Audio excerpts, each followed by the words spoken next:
ഗവർണറുടെ നയപ്രഖ്യാപനം വിമർശിച്ചു മുഖ്യമന്ത്രി.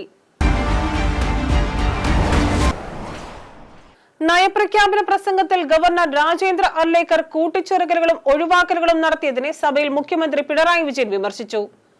മന്ത്രിസഭ അംഗീകരിച്ച നയപ്രഖ്യാപന പ്രസംഗത്തിലെ 12, 15, 16 ഖണ്ഡികകളിലാണ് മാറ്റം വരുത്തിയതെന്ന് മുഖ്യമന്ത്രി പറഞ്ഞു. മന്ത്രിസഭ അംഗീകരിച്ച പ്രസംഗത്തിൽ നിന്ന് വ്യതിചലിക്കുന്നത് ഔദ്യോഗികമായി അംഗീകരിക്കില്ലെന്ന് സ്പീക്കർ എൻ ഷംസീറും പറഞ്ഞു. ഭരണഘടനയുടെ അന്തസ്സത്തയ്ക്കും സഭയുടെ കീഴ്വഴക്കങ്ങൾക്കും അനുസൃതമായി മന്ത്രിസഭ അംഗീകരിച്ച നയപ്രഖ്യാപന പ്രസംഗമാണ് നിലനിൽക്കുന്നതെന്ന് മുഖ്യമന്ത്രി പറഞ്ഞു. ഗവർണർ ഒഴിവാക്കിയ ഭാഗങ്ങൾ മുഖ്യമന്ത്രി സഭയിൽ വായിച്ചു. കേന്ദ്ര സർക്കാരിന്റെ തുടർച്ചയായ പ്രതികൂല നടപടികളുടെ ഫലമായി കേരളം ഗുരുതരമായ സാമ്പത്തിക ഞെരുക്കം നേരിട്ടുകൊണ്ടിരിക്കുന്നതും സംസ്ഥാന നിയമസഭ പാസാക്കിയ ബില്ലുകൾ ദീർഘനാളുകളായി കെട്ടിക്കിടക്കുന്നതും നയപ്രഖ്യാപന പ്രസംഗത്തിൽ സർക്കാർ ചൂണ്ടിക്കാട്ടിയിരുന്നു. ഈ ഭാഗങ്ങളാണ് ഗവർണർ വായിക്കാതെ വിട്ടത്.